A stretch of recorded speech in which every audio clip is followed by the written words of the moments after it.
दोस्तों, आज हम बात करने वाले हैं दुनिया के सबसे अमीर शहर बेबीलोन के बारे में और वहाँ के सबसे रिच मैन के बारे में, जिसका नाम था अरकद। अरकद दिल खोल के खर्चा करता था। वो बेस्ट गारमेंट पहनता था, बढ़िया से बढ़िया खाना खाता था, दिल खोल के चैरिटी करता था। फिर भी उसकी वेल्थ बढ़ती ही चली जाती थी। एक बार अरकद के दोस्त जो गरीबी से परेशान थे अरकद के पास गए और पूछा, अरे यार अरकद, तुम कितने अमीर हो, तुम्हारे पास लाइफ में जो जो होना चाहिए वो सब है, अच्छा खाना, अच्छे कपड़े, अच्छा घर, पर हम तो दाल रोटी के लिए भी मोहताज हैं। हम सब एक ही स्कूल में पढ़े, एक ही साथ खेले और देखा जाए तो तुम भी हमारी तरह एक एवरेज स्टूडेंट ही थे। फिर ऐसा कैसे हुआ कि तुम इतने अमीर बनते चले गए? अरकद ने बताया कि उसके पास 7 सीक्रेट्स हैं जिसकी वजह से वो इतना अमीर बना है। अरकद ने कहा चूंकि वो उसके दोस्त हैं इसलिए वो 7 सीक्रेट वो उन्हें बताने के लिए तैयार है। दोस्तों, ये वीडियो एंड तक जरूर देखिएगा क्योंकि ये 7 सीक्रेट्स आपकी लाइफ बदल सकते हैं। फर्स्ट सीक्रेट, पे योरसेल्फ फर्स्ट और 10% रूल। आप जो भी कमाते हो आपको उसका 10% अपने लिए रखना है।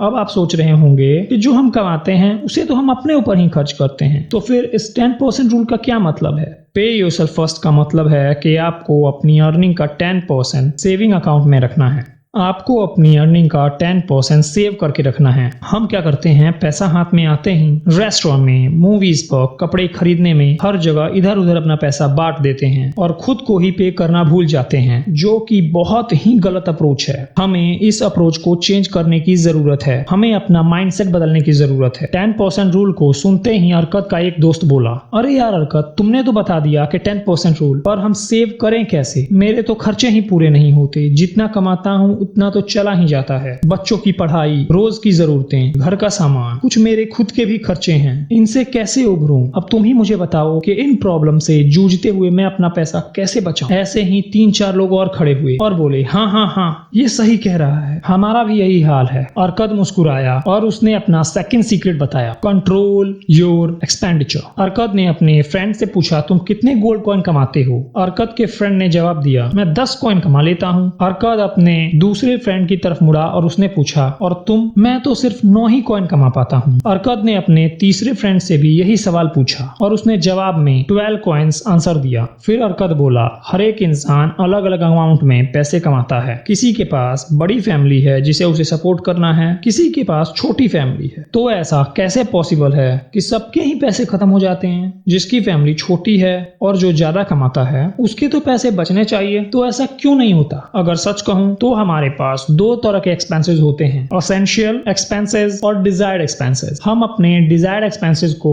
एसेंशियल एक्सपेंसेस से कंफ्यूज कर जाते हैं। डिजायर्ड एक्सपेंसेस जैसे मूवी, बार या रेस्टोरेंट में डिनर और भी बहुत कुछ। इससे उभरने के लिए अरकद एक बहुत ही इंपॉर्टेंट स्टेप बताता है। अरकद कहता है, सबसे पहले तो आपको एक लिस्ट बनानी है जिसमें आपको अपने अपने एक्सपेंसेस जरूरत के हिसाब से नोट डाउन करने हैं। उन एक्सपेंसेस पर टिक करना है जो आपके 90% अर्निंग से पूरी हो जाती है। बाकी सब एक्सपेंसेस को क्रॉस कर देना है। ये मेथड आपको एसेंशियल एक्सपेंडिचर और डिजायर्ड एक्सपेंडिचर में फर्क समझा देगा। इससे हमें हमारी जरूरतें और हमारी डिजायर्स समझ में आ जाएंगी और हम अपने एक्सपेंडिचर को कंट्रोल कर सकते हैं। अरकद का तीसरा सीक्रेट है, मेक द गोल्ड मल्टीप्लाई। अरकद कहता है, सिर्फ और सिर्फ सेविंग करने से ही हम रिच नहीं बन सकते, उसके लिए हमें अपने पैसों को इन्वेस्ट करना पड़ेगा। इन रियलिटी हमें अपने पैसों को गुलाम बनाना पड़ेगा। ऐसा गुलाम जो तो हमारे लिए गुलामी करें ही, उसके बच्चे और उनके बच्चे के बच्चे भी हमारे लिए गुलामी करें। इसे समझाने के लिए अरकद एक स्टोरी सुनाता है। अरकद कहता है, एक बार एक फार्मर अपने बच्चे के पैदा होने पर एक जमींदार के पास जाता है और वह उस जमींदार से कहता है कि सर, आपको अपने बिजनेस को एक्सपेंड करने के लिए पैसों की जरूरत पड़ती ही रहती है, तो ये लीजिए मेरे 10 कॉइन्स और इसे अपने बिजनेस में इन्वेस्ट करके मुझे 20% का रिटर्न दीजिए। जमींदार के बहुत सारे बिजनेसेस हैं और सच में उसे पैसों की जरूरत पड़ती ही रहती है, इसलिए वह उस फार्मर की बात पर अग्री करता है। इसके बाद फार्मर कहता है, मुझे ये पैसे अपने बच्चे के लिए चाहिए, इसलिए मुझे इस टाइम पर इसके इंटरेस्ट की कोई जरूरत नहीं है, तो आप इंटरेस्ट को भी अपने बिजनेस में री इन्वेस्ट कर लीजिए।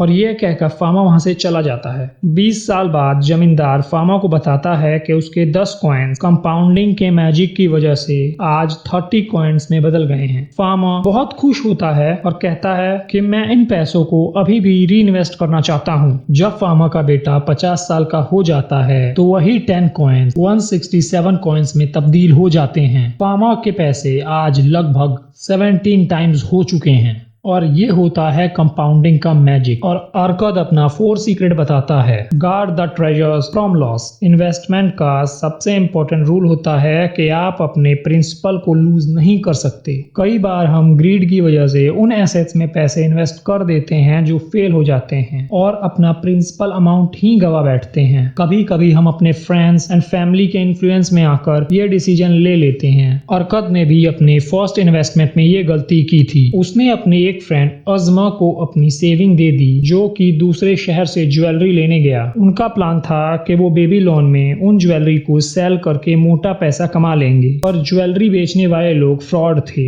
उन्होंने अजमा को ठग लिया और उसे ग्लास के टुकड़े दे दिए जिसकी कोई वैल्यू नहीं थी, और अजमा को ज्वेलरी की कोई भी नॉलेज ना होने की वजह से ये प्लान फेल हो गया। पर इस फेलियर ने अर्कद को एक इम्पोर्टेंट लेसन समझा दिया, नेवर लूज मनी। एक्चुअली इस प्रिंसिपल को वॉरेन बफे भी फॉलो करते हैं। वॉरेन बफे इन्वेस्टिंग के 2 प्रिंसिपल को फॉलो करते हैं। Rule number 1, never lose money. Rule number 2, never forget rule number 1। Arkad का 5th secret, make of the dwelling the profitable investment. Arkad कहता है कि जो 90% अर्निंग आप स्टार्टिंग के दिनों में खर्च कर रहे थे, अगर आप टाइम के साथ उनमें से भी कुछ बचा पाए या सेव कर पाए तो पॉसिबिलिटी ये रहेगी कि आप अपने वेल्थ को फास्टली ग्रो कर पाएंगे। अर्कद कहता है कि इन सेविंग से अगर आप रेंट पर घर लेने के बजाय अपना खुद का घर लेते हैं तो वो ज्यादा बेटर है। अर्कद ओनिंग पर ज्यादा फोकस करता है। ये इन्वेस्टमेंट आपको सेंस ऑफ बिलोंगिंग और सेंस ऑफ प्राइड भी फील कराएगी जो कि एक इन्वेस्टर के लिए बहुत ही इंपॉर्टेंट है। ओनिंग वर्सेस रेंटिंग पर डिफरेंट इन्वेस्टर्स का डिफरेंट व्यू पॉइंट है जिसके बारे में हम किसी और टाइम पे बात करेंगे। अर्कद का 6th सीक्रेट है, इंश्योर अ फ्यूचर इनकम। हम अपने पूरे लाइफ काम करते हैं from our 20s to our 60s, पर उसके बाद हम बूढ़े हो जाते हैं और तब काम करना मुश्किल हो जाता है। हमारी अर्निंग तो बंद हो जाती है, पर क्या हमारे खर्चे बंद हो जाते हैं? ऐसा बिल्कुल नहीं है। बच्चों की कॉलेज फीस, हमारी मेडिसिन और हमारी फैमिली जिसे हम अंतिम सांस तक सपोर्ट करना चाहते हैं। रिटायरमेंट के बाद भी हमें एक बेटर लाइफस्टाइल चाहिए जिसके लिए पैसों की सबसे ज्यादा जरूरत है, और हम इस प्रॉब्लम को बहुत ही प्यार से मार सकते हैं जिसका नाम है SIP। अगर हम अपनी अर्निंग का कुछ पैसा SIP के रूप में इन्वेस्ट करें तो कंपाउंडिंग के मैजिक की वजह से वो एक कमाल का वेल्थ क्रिएट कर सकती है। अगर हम सिर्फ 2000 की SIP करें पर हमें 15% का रिटर्न मिले जो कि इजीली अचीव किया जा सकता है, तो इन 30 इयर्स हमारा 7.2 लाख का प्रिंसिपल 1.4 करोड़ का हो जाएगा। इसे कहते हैं कंपाउंडिंग का मैजिक। कंपाउंडिंग के ऊपर हम ऑलरेडी वीडियो बना चुके हैं, अगर आप देखना चाहते हैं तो लिंक आपको डिस्क्रिप्शन में मिल जाएगा। अर्कद का 7th और most important secret, increase the ability to earn. एक बार अर्कद के पास एक यंग लड़का आता है और अर्कद से कुछ पैसे मांगता है, जिस पर अर्कद उससे लोन मांगने का रीजन पूछता है। लड़का बताता है कि उसके एसेंशियल एक्सपेंडिचर ही बहुत ज्यादा हैं जिसकी वजह से वो अपना घर नहीं चला पा रहा है। जिस पर अर्कद कहता है कि तुम अपनी अर्निंग क्यों नहीं बढ़ा लेती? लड़का बताता है, सर मैं अपने मालिक के पास कई बार जा चुका हूँ, वो मेरे पैसे बढ़ा के ही नहीं दे रहा, मैं क्या करूँ? मैं तो बहुत ही मुश्किल में फंस गया हूँ। अर्कद उस लड़के से पूछता है, क्या तुम्हारा मालिक सबको ही तुम्हारी जितनी सैलरी देता है? जिस पर लड़के का जवाब आता है, नहीं, वो सभी को मुझसे बेटर सैलरी ऑफर करता है। अर्कद कहता है कि क्या कभी तुमने सोचा है कि तुम्हारा मालिक तुम्हें ही इतनी कम सैलरी क्यों देता है? वह तुम्हें इतनी कम सैलरी इसीलिए देता है क्योंकि वह तुम्हारी वैल्यू उतनी ही समझता है। तुम्हारा मालिक समझता है you are worth what he is paying to you.